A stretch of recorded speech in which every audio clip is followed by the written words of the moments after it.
Well, good morning, everyone, and thanks for being here. I can't believe it. The summer is over. Where did it go, right? I am Scott Howitt. I'm the Chief Communications Officer for Orange County Public Schools. Thank you all for being here today. This is our welcome back.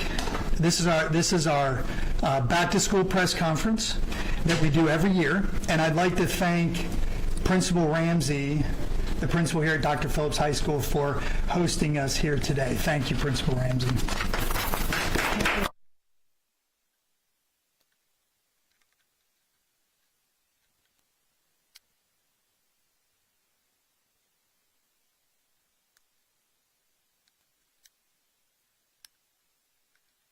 Arts Center that was the launching pad for talents like Wayne Brady, Joey Fatone, Louis Fonzi, and DJ Khaled.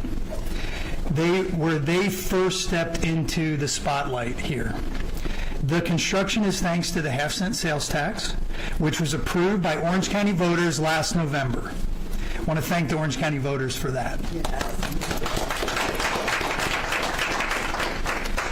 The 2025-26 school year begins on Monday.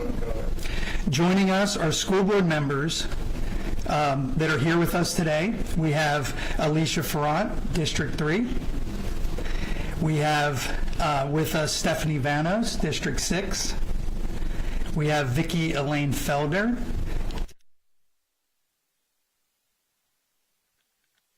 We have our chair, Teresa Jacobs, and our superintendent, Dr. Maria Vasquez. Also with us today is OPD Deputy Chief John Bigelow, Orange County Undersheriff Mark Canty, and OCPS District Police Chief Brian Holmes to talk about school safety. From our Transportation Department, we have Senior Director Bill Wen is here. Senior Director of Food and Nutrition Services, Mark Watson, is also here with us today. And our Chief Facilities Officer, Rory Salambini, is here as well. We'll go ahead and get started this morning, and we'll kick it off with School Board Chair Teresa Jacobs. Madam Chair. Thank you, Scott, and good morning, everybody. We are thrilled to be able to start this new school year, and we're so excited that you were able to take the time to join us. I also want to thank Principal Ramsey for her leadership and for hosting us today. OCPS staff and contractors have been hard at work all summer, not only here at Dr. Phillips, but also at many of our campuses throughout the district that are undergoing major renovations, and they're doing a phenomenal job, as you're going to see. On behalf of our entire school board, I'd like to thank all of our teachers, our school administrators, and staff across the divisions and departments for their continued hard work and commitments as we begin another school year. That dedication is reflected in our results. For the second consecutive year, Orange County Public Schools has been named an A school by the Florida Department of Education. Even more exciting, the number of traditional schools in OCPS earning an A continues to rise to 96 in 2024-25. That's up from 88 just last year. And the percentage of traditional schools earning an A or B increased to 76%. Equally important, no traditional schools in OCPS received a D or an F. That's a testament to the hard work and dedication of our educators, our students, and our families. Building on that success, we are excited to embark on the district's new initiative, Strategic Plan 2030. At the heart of that plan is a clear vision to ensure every student graduates inspired and prepared for a thriving future. A vision that we call the portrait of a graduate.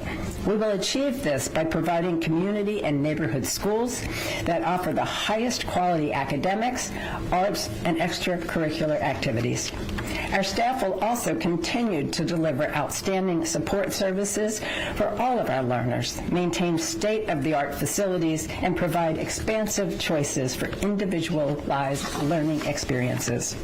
Now, as many of you know, the U.S. Department of Education put a hold on 18 $18 million of federal funding for critical programs, including Title I, Parts C and D, in addition to Title II, III, and IV. Of that $18 million, $13 million goes directly to fund staff costs. Fortunately, that hold was just recently lifted, and I want to thank our community and our elected officials for their support and standing by our school district and districts across the nation during this difficult time. Despite the challenges facing public schools, and there are challenges facing public schools, we are excited to begin this new year. We have confidence in our teachers, our professional support staff, our administrators, and most importantly, we have confidence in our students, their families, and this community. We are so deeply grateful to live in a community that understands and values the value of public education and continues to stand behind our schools and our students. That support makes all the difference. And now, without further ado, it is my pleasure and honor to turn the mic over to Dr. Superintendent Maria Vasquez. Superintendent Dr. Maria Vasquez. Oh my gosh, thank you. Thank you so much to not only Chair Jacobs, but our board members who are here this morning to help us launch another phenomenal year. I also want to say thank you to Jackie Ramsey, the principal of Dr. Phillips High School. We appreciate you, especially as we're starting out the school year, you hosting us in this gorgeous facility. We're here at Dr. Phillips High School to show you how progress can be made when we have the support of Orange County voters. The half-cent sales tax approved by voters this past year is a large part of our existing source of funding for school construction, renovation, technology, including improvements for safety and security. I'm excited for everyone to take the time and tour the recently renovated theater behind us. What a difference it makes, and this is just the beginning. There's going to be upgraded audio and lighting, are next on the list. It's going to be a very busy year here at the Visual and Performing Arts Magnet. Dr. Phillips High School not only has the Visual and Performing Arts Magnet, but it also offers the Center for International Studies. OCPS is dedicated to offering a multitude of programs that allow parents to best choose the educational track for their child. This includes offering programs not only at the secondary level, but also at the elementary level. As many of you have heard, the district is expecting to see a reduction in enrollment. This is primarily due to lower birth rates and the taxpayer-funded voucher program that is being offered by the state of Florida. To increase enrollment and inform the community of all that Orange County Public Schools has to offer, we have partnered with CASA K-12 to conduct student recruitment for our district. CASA's primary mission is to re-engage families who have children who've left OCPS for neighboring districts, charter schools, homeschools, or even private schools. Our partnership efforts will include direct phone calls, mass communications, and other outreach to parents of current, former, and prospective students. We also have two big communication changes this year, and this is especially important for our families. The district's Connect Orange messages are now going to be powered by Parent Square.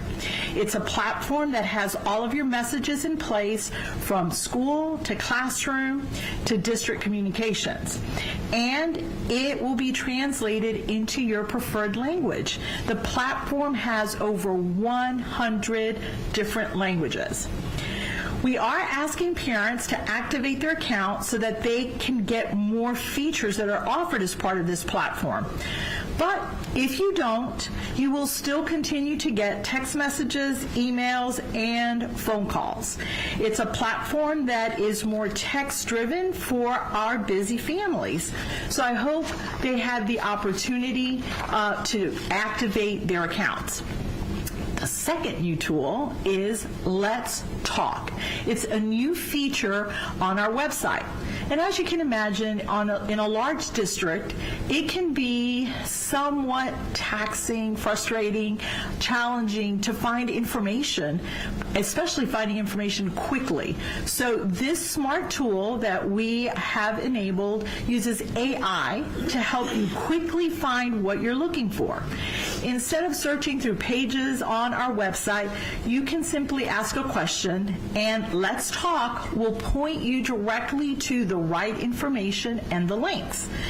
This is going to be a great resource for parents and community members who are looking for information quickly. Additionally, OCPS has transitioned to School Cash Online. This is a new program that replaces School Pay and is your go-to service for paying school fees for field trips and much more. Please take a moment to register your account before the school year begins. Para nuestras familias, les digo bienvenida para el año nuevo. Tenemos dos grandes cambios de comunicación este año. Los mensajes Connect Orange de distrito ahora funcionan con Parent Square. Parent Square es una plataforma que contiene todos sus mensajes, desde la escuela hasta el salón de clases y la comunicación de distrito. Pedimos que los padres activen su cuenta para que puedan obtener más funciones. Esta plataforma se basa más en mensajes de texto para nuestras familias ocupadas. Espero que todas nuestras familias ya hayan tomado las medidas para activar sus cuentas. Segundo, tenemos la plataforma Let's Talk, que ahora está en nuestro sitio web. Encontrará información en el sitio web de un distrito, encontrando información de un distrito grande en el sitio web, a veces puede ser desafío. Entonces, ahora utilizando la inteligencia artificial para ayudarle a encontrar rápidamente a lo que usted busca. Además, OCPS también ha migrado a School Cash Online. Este nuevo programa reemplaza a School Pay y es un servicio de referencia para pagar sus cuentas escolares, excursiones y mucho más cosas. Tome por favor un momento para registrar su cuenta antes de que comience las clases. We currently now have 214 schools with the addition of one new elementary school. Luminary Elementary is located in the Lake Nona area. And I want to thank all of our employees, our teachers, and our support staff, administrators, for all that they have done to get ready to open the doors to students on Monday. I do also want to recognize members of my cabinet that are here, members of my leadership team, who have been working all summer to get us ready for the start of the school year. Well, that's the good news, but we still need bus drivers. And I know that Bill Wynn is going to address that in just a few moments with some updates on transportation, but we are still in need of bus drivers. So if there's individuals out there that are interested in learning more about this position, you can go on our website and gather more information. Finally, as we welcome all of our students and staff back to our campuses, safety and security is top of mind. We are so happy that we are partnering with our law enforcement partners. And right now, I would like to welcome our law enforcement partners who are here today and thank them for their continued support. We so appreciate you. Can we give them a round of applause? We ask that on Monday morning, when the roads around our schools are congested, please, please watch out for our students. If you're near a school, just assume that there are children in the area. Remember, some of them are walking to school, riding their bikes, and we are asking that you are extra cautious. I am now going to turn the podium over to Deputy Chief Bigelow. Thank you. All right, thank you, Doctor. Thank you all for being here today. On behalf of Chief Smith, I would like to emphasize just how serious we take the responsibility of ensuring public safety in and around our schools. We hold our school resource and frontline officers to the highest standards. They are expected to be visible and vigilant, and they are prepared to protect our students and schools from any threat. The Orlando Police Department is unwavering in its commitment to act swiftly and decisively in the face of danger. Our officers stand ready to put their lives on the line for our most precious responsibility, our children. While we hope such heinous situations never arise here in our community, I want to assure you that we are fully dedicated to our safety and to the strength of this partnership. Thank you.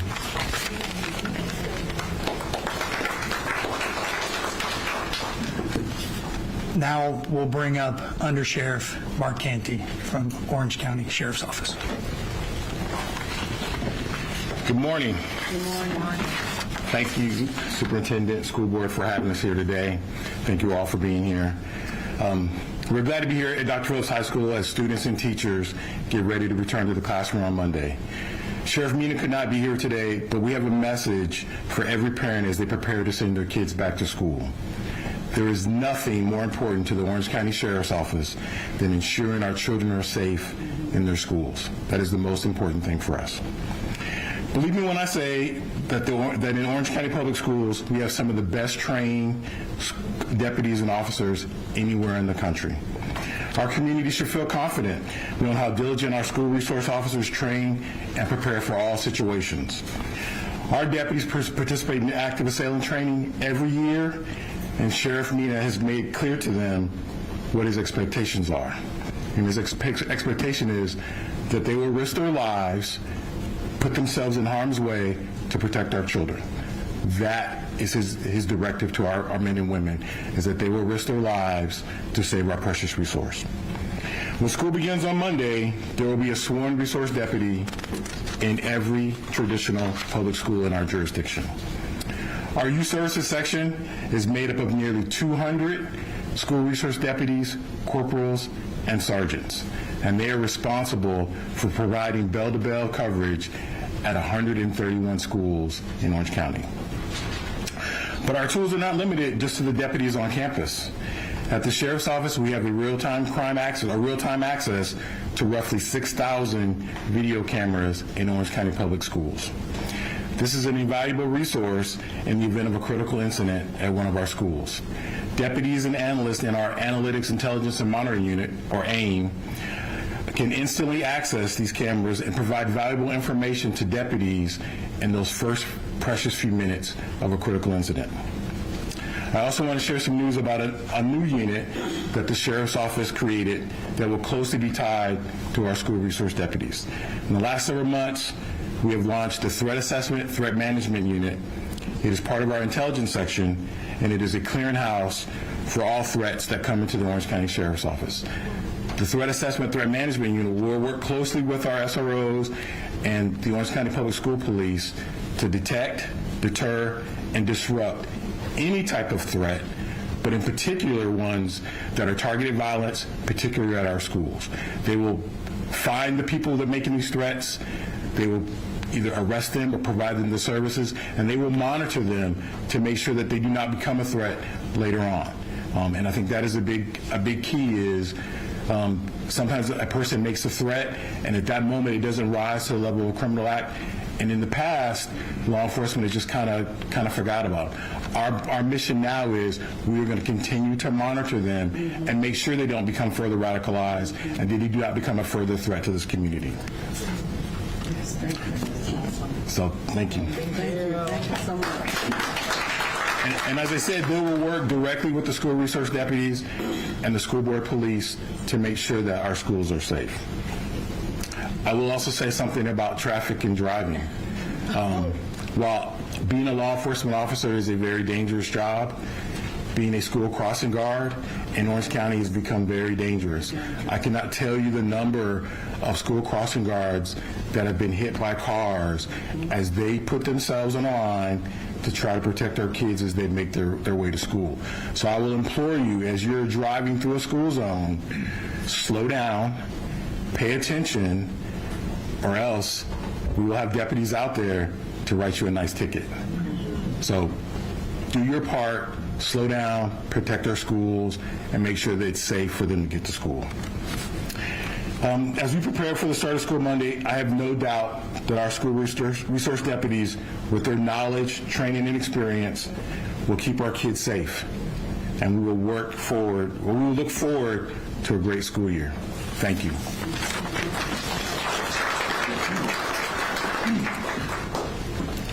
Thank you, Under Sheriff Canty. Now I'll bring up Orange County Public Schools District Police Chief Brian Holmes.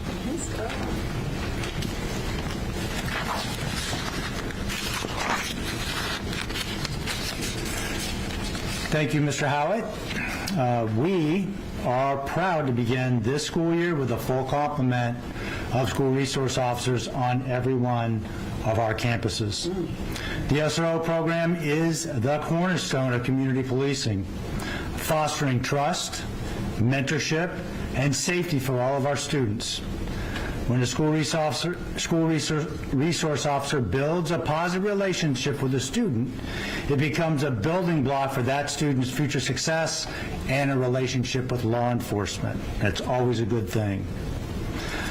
Last year, thanks to the collaborative efforts of school administrators, teachers, staff, and law enforcement, our schools were more secure than ever.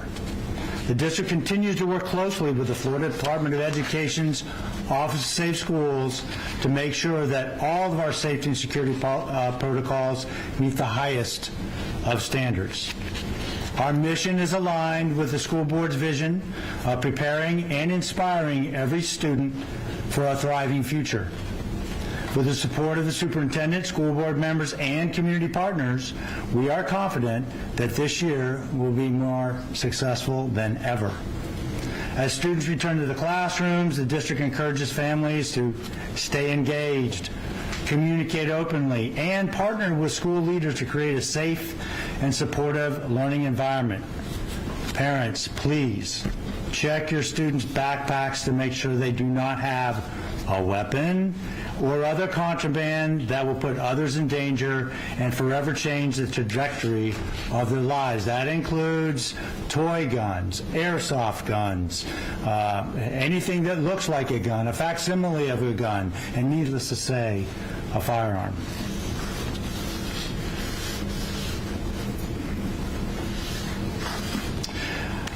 To quote Superintendent Vasquez, keeping our students and staff safe is our top priority. Together, we can make this a shared reality. Parents and students, as always, if you see something, know something, please say something.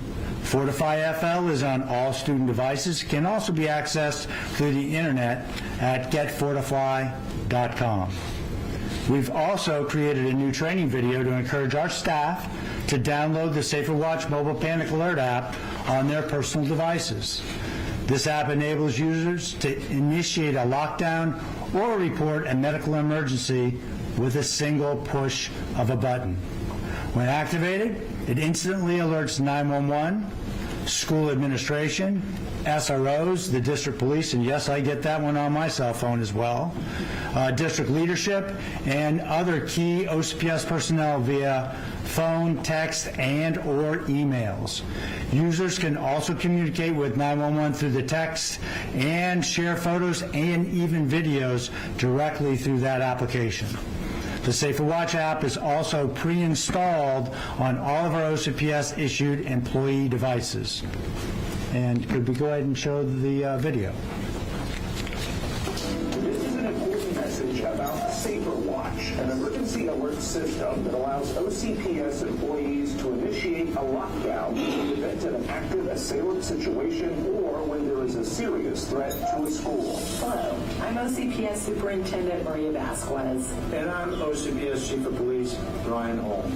Keeping our students and staff safe is our top priority. That's why OCPS and many other school districts have partnered with local law enforcement in adopting the Safer Watch application.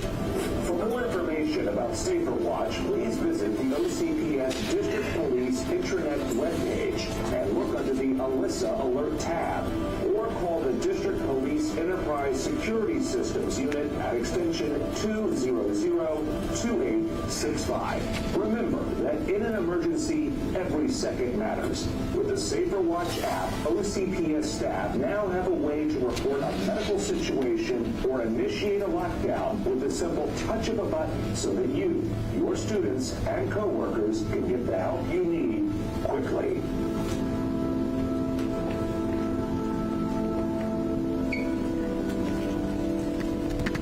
And with that, I'll turn it back over to Mr. Howard.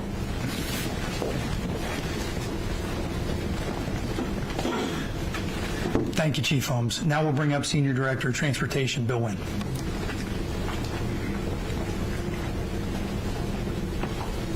Thank you, Scott. Good morning, everyone. As Dr. Vasquez said earlier, we're still in need of bus drivers. This ongoing driver shortage is not a local challenge, but nationwide. So if you know someone who's looking for a change in career or interested in becoming a bus driver, they can go online and apply at www.ocps.net. Our team continues to work hard to recruit and retain drivers throughout the year, and we're making other improvements to improve service. To enhance the safety of our students, we will continue to use the bus rider ID card, where students will scan on and off the buses so we'll know where and when they got off the bus. The card has a chip in it, so it records the time and location where they got on and off. Parents can sign up their students to ride the bus through our form through Skyward, where they can ride the bus in the morning, the afternoon, both, or not at all if they're eligible. This will help us become more efficient and route the buses where the students are. So the 2526 registration form is available in the portal if you have not registered your student. Have to go in there to do that. But again, that'll help us route more efficiently. Unfortunately, due to the driver shortage, we will have to continue the double back runs, where our high school buses may have to make 2 runs to the high schools in the morning to drop one group off early around 6:30, to go back out and pick up another group to drop them off before bell time at the high schools. So with fewer drivers, we have to become more creative and try to impact as few students as possible. And we utilize our buses for all 3 tiers, for high school, elementary, and middle schools as well. We will continue to review the timelines to see how we can make adjust routes as possible. And with this making 2 trips, this will also continue to impact the afternoons for elementary and middle schools as well. We have to make 2 trips in the morning to bring high school students in. We'll also need to make 2 trips to take them home. And with that, the buses may run 30 to 40 minutes late after bell time getting to their elementary and middle schools. If we can make the changes sooner, we will certainly do so to get them there earlier. The first couple weeks are always hectic. Drivers are learning the routes, and they may run late, and parents driving your students to school, so traffic may be hectic around the schools. So please be patient. We'll continue to use the new tools that we have through Parent Square to send out information for buses that are running late. But please ensure your information is correct in Skyward, your email address and phone numbers, to ensure that you're getting the messages. We'll also to continue post bus delays on our website, on the tab where you can see buses that are delayed and which route numbers and which schools they are. One final thing before I forget, for elementary students, for those of you who have new elementary students going to school and riding the bus, please have your current and correct contact information in their backpack. So if they don't remember which stop to get off or their address, at least have a phone number where we can call to find out where they need to be and where they need to go. And we'll also use the chat bot, as Dr. Vasquez mentioned earlier, to help communicate more efficiently as well. There's a transportation tab, and within that, there are a number of topics in there that you can use to reach us more efficiently. So with that, I'll turn it back over to Scott. Thank you.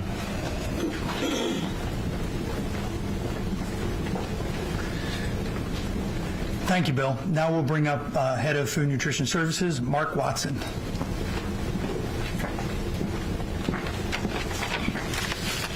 Thank you. Thank you for having me. The team here at Orange County Public Schools Food Nutrition Services is excited and ready to serve all of our students of Orange County Public Schools. We enjoy and making sure that our students receive nutritional meals all year long. We just ended our summer feeding program where we served 646,000 meals at 170 sites all around Orange County communities. Last year, we served about almost 40 million meals, and that's about 226,000 meals per day. This is up 5,000 meals from the previous 2023-24 school year. And remember, we do all that within 3 hours each day. During the summer and during the regular school year, we continue to serve fresh fruit and vegetables, most of which are grown here in the state of Florida from our Farm to School program. Each year, we serve over 1 million pounds of fresh fruits and vegetables. This year, we will be adjusting our sugar amounts in our products to comply with the new USDA guidelines. Over the winter break, OCPS Food Nutrition Services, with partnership with Second Harvest Food Bank, we helped distribute over 3,400 meals and food to Orange County families. Orange County Public Schools is excited to continue serving our students, all of our students, at no charge. The Community Eligibility Provision, or CEP for short, allows us to provide nutritional meals to our students. This provision helps families save money during these challenging financial times. The CEP program requires us to have student data from prior school year. With that being said, we have 4 schools, Atwater Elementary, Luminary Middle School, Innovation High School, and the new Luminary Elementary School that are required to complete meal benefit applications this coming up school year. This allows us to collect the data that we need. For the upcoming school year, OCPS has devised a plan to how to cover the students for the 4 schools so that are classified paid or reduced, so all of the students at the 4 schools can receive meals at no charge also. The last thing I would like to say is I would like to always thank all the managers and staff of Food Nutrition Services for allowing and making sure that all OCPS students have a chance to receive great nutritional meals during the school year and during the summer months. And a big thank you to all the parents and students that allow us to serve them a great nutritional meal every day. And I would just like to say one more thing. We need bus drivers.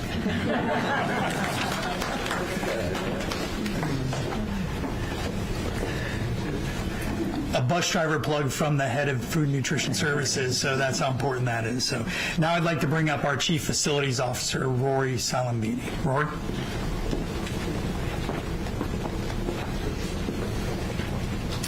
We need bus drivers. So I would say we've saved the best for last, but since my boss and the chair were ahead of me, that's probably ill-advised, so I won't do that. So as Dr. Vasquez mentioned, we are very excited to be opening Luminary Elementary School this summer, and it is just one of several exciting new developments. Another new facility, we completed the OTC East Technical College. That's adjacent to University High School. It's the 3rd of the 4 major technical college upgrades, and it has a focus on technology training. We have construction underway on 2 more elementary schools, one in Lake Nona and one in Horizons West, both set to open next year. As has been reported, the completion of those relief schools, there'll be a pause in new schools that currently is scheduled to extend to 2031 due to the projections of declining enrollment. Something that we reassess annually, and we remain flexible to adjust as needed. That pause doesn't mean that we're not building new schools. We have active projects in place for replacements of Esteem Academy, Orlando Gifted Academy, and we'll begin planning for a replacement for Orange County Virtual School. We're also designing a new facility for our largest technical college, OTC South. We've temporarily relocated the Orlando Gifted students to the former OTC East campus in Winter Park, where they will remain for the next 3 school years while we design and construct that replacement. We are busier than we have ever been. We have over $1 billion in projects in construction this summer.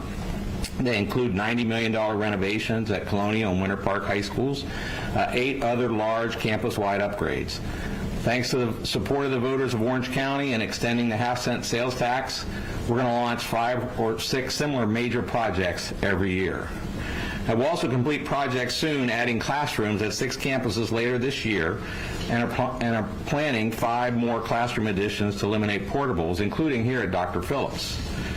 Beyond large projects, our cap renewal program, funded entirely by the half-cent sales tax, is improving systems currently at 111 schools, from air conditioning and roofs to playgrounds and fire alarms. We provided similar upgrades to the auditorium renovation here at 3 other high schools this summer. We completed 4 of those last year, and we have 7 more planned for the coming year. We also recently replaced 25 playgrounds. We have 20 more in progress, and we're adding sunshades to all the youth playgrounds. Finally, we're taking proactive steps to keep our schools cool. I think we are as prepared as we have been for the summer heat. The projects I've described have improved air conditioning systems at more than 30 sites. On the maintenance and operations side, we're planning earlier equipment start times through the summer to ensure buildings are cool when occupants arrive and provide staff time to find and address problems. And finally, knowing that we can't eliminate air conditioning outages in a school district the size of ours, we've also distributed updated protocols for schools to follow when widespread air conditioning outages occur. This will help ensure that we keep kids safe in the upcoming year, which is always our top priority. I'm going to turn it back over to Scott Howard.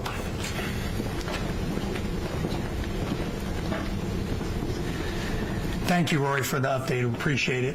We're going to close the press conference, but before we do, just wanted to mention that around the corner there's a photo of the first graduating class of performing arts students here at Dr. Phillips High School, and it includes a photo of Vicki Elaine Felder, school board member, who was a teacher at that time and taught that class. So there is a photo of her included in that as well. So nostalgic and also a little reminiscing going on today. So that concludes our press conference. This portion, we're happy to answer any questions, anyone who is up here at the front. So we'll take your questions. Dr. Vasquez, you mentioned that recruitment firm. How are things going with that process? Of new students? Yes. Yes. So we have some very preliminary numbers that indicate that we have recouped families that had left OCPS. We are going to have actual numbers by the end of the first 2 weeks when we confirm after the 10-day count. But right now, it looks like we've recouped a couple of hundred families to come back. What is your hope, I guess, by the end of the school year, or even just like halfway through the school year? Well, I hope that the number continues to rise. Part of that is on us telling our story. It's on you and our family sharing all of the great things that are happening in our schools. I do believe we are the top choice when it comes to educating your child. But it also involves all of us listening to what it is our families need and want in their public schools, and then for us to take action on those needs. Just over 206,000 students enrolled this year. Do you still anticipate 3,000 less this year? Yeah, that number has factored the 3,000. I would be the first one jumping for joy if we were not accurate about the 3,000, that we have fewer students that did not show up. Has the district started collecting data on the families who are leaving, where they're going?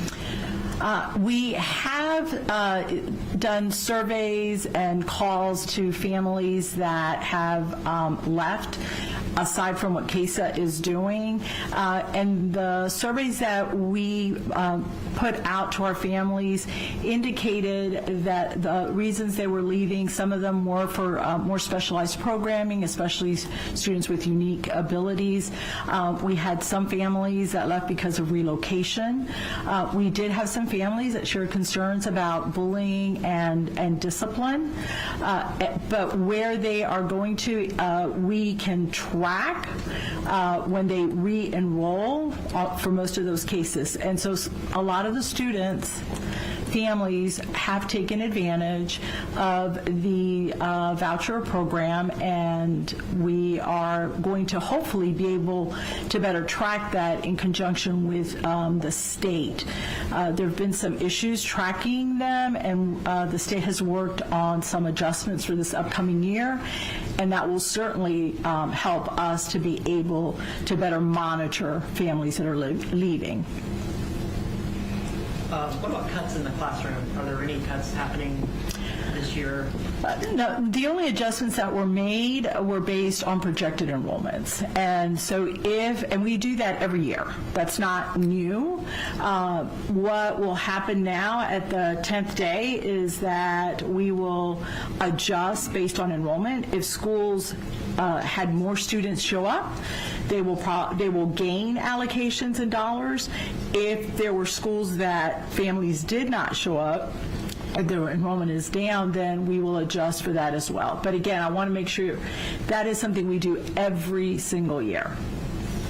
About how many new students would you have to gain to lift that policy instruction?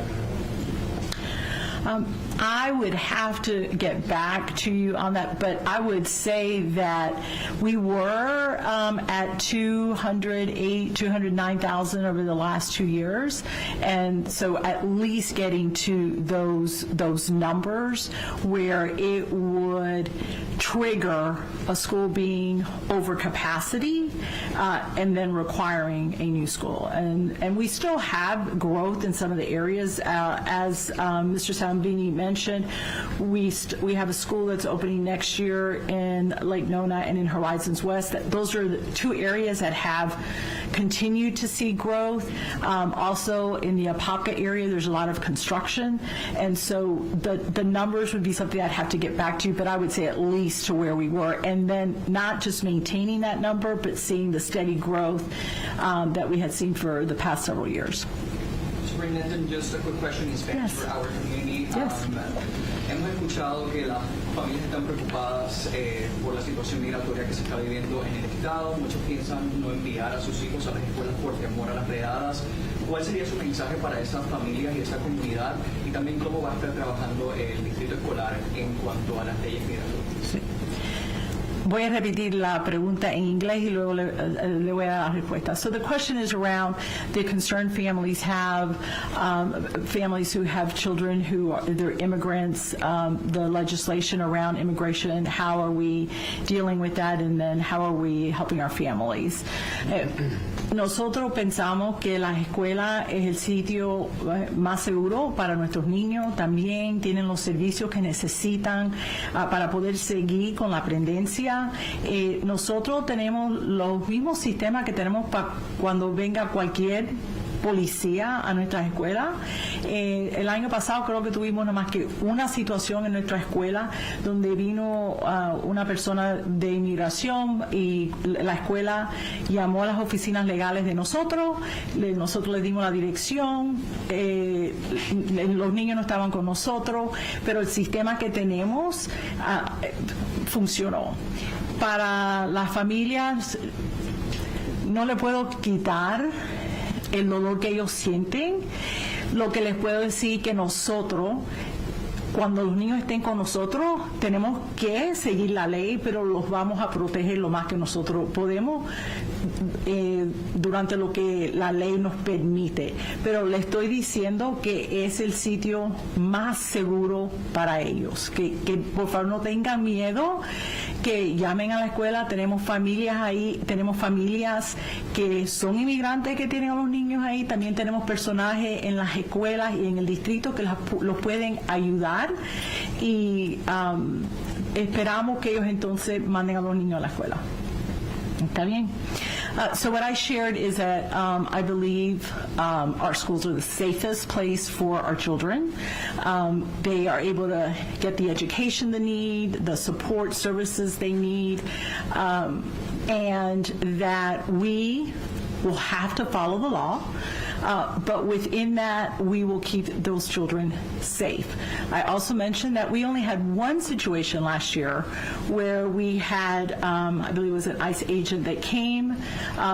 They followed our process, which was to ask for the documentation that they brought. They contacted our legal services. Legal services gave direction, and there was no disruption to the instructional day. I also said that I cannot take away the fear these families have. What I can tell them is that we'll follow the law, but we will keep them safe, and the safest place is for them to be in our schools. The bus driver shortage, how many bus drivers is the district short? Bill, is it 200? or more? Yes. To go back to normal service, yes, 150 to 200. So 150 to 200. I'll settle for 50 right now. Yes. Es sobre ese mismo tema de transportación. Quería ver si nos podía dar esa misma contestación en español. ¿Cuál es la necesidad de drivers? Sí. Y también qué consejo le da a los padres en el primer día de clases cuando traigan a sus hijos. Okay.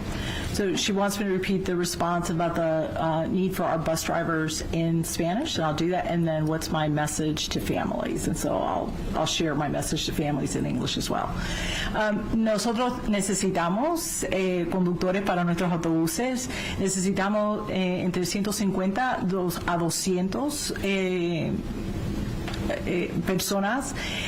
Si hay familias que están interesadas en esa posición, nosotros damos todo el entrenamiento, tenemos bonos para cuando ellos firman que van a aceptar la posición, pueden ir a nuestro web ocps.net y pueden aplicar. Y también acuérdense que las funciones del sitio web pueden convertirse en español o el idioma que ellos hablen. A nuestras familias les digo que tenemos tanto entusiasmo para abrir nuestras puertas el lunes. Durante el verano tenemos mucho que estamos haciendo, pero no se siente tan feliz de cuando están esos niños en nuestras escuelas. Les pido que por favor tengan diligencia, que se comuniquen con las escuelas, que miren las bolsas de los niños. Si los niños tienen teléfono, que estén atentos a los sitios que los niños están visitando, porque hay muchas personas malas que están tratando de coger a nuestros niños. So I shared that for our families that we're very excited for them to bring their children to school Monday, that during the summer we get a lot done, but it's not as energetic as when the children are with us.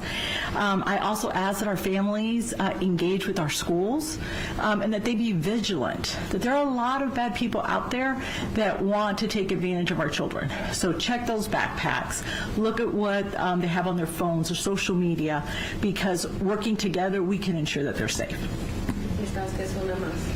¿Podría elaborar nuevamente sobre Let's Talk de la información sobre el que nos dio y también Parent Square? Yes.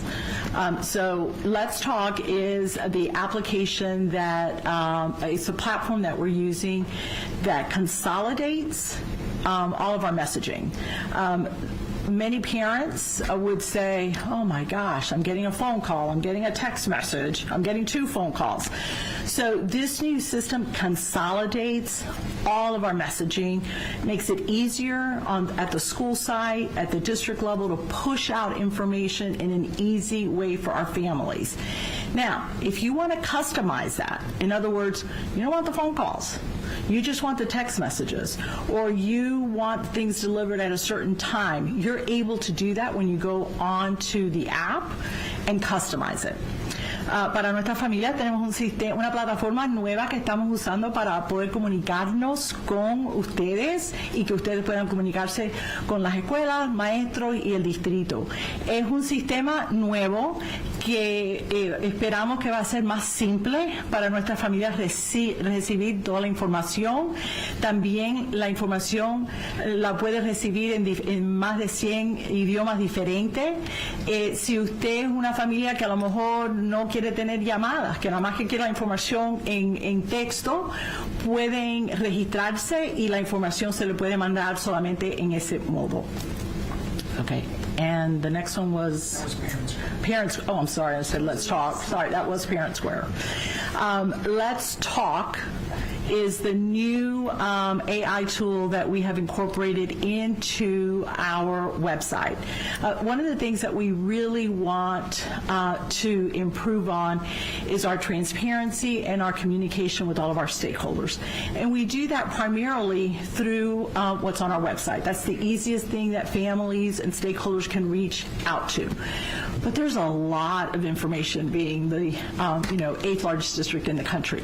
So this AI tool allows families or stakeholders to be able to type in a question. How do I know what bus my child is going to ride on? and then it will give them the information and it gives them the link. If the information is not on our website, which is a very small percentage of the questions that we get, then they'll be directed to a live person that will be able to give them a response. Para nuestras familias, el programa que le estaba hablando es Parent Square. Ahora les voy a decir del programa nuevo que tenemos. Es una plataforma que está usando la inteligencia artificial para poder tener mejor acceso a la información que tenemos en nuestro website. Si los padres tienen alguna pregunta sobre cualquier tema, pero por ejemplo, si quieren saber cuál es el autobús que mi nene tiene que montar o va a tener que montar para ir a la escuela, pueden escribir la pregunta, lo pueden escribir en su idioma y la plataforma entonces le va a dar la respuesta. Si por alguna casualidad no tenemos la respuesta en nuestro web, entonces le va a dirigir a una persona que le va a poder dar la respuesta. Pues nada. I think we're good. Thank you again for being here today. That concludes the press conference. Just wanted to mention there is a bus outside that you can tour and see the tap on, tap off. We also have some JRTC students here that were flying a drone, and they're actually working. We have a partnership with Embry-Riddle where they can actually work towards their pilot's license ultimately, but right here at Dr. Phillips High School. So I want to thank Jackie Ramsey again for hosting us today, and thank you all for being here, and anyone will be available for individuals as well. Thank you. Tap on, tap off, is that new this year? It was we had it last year.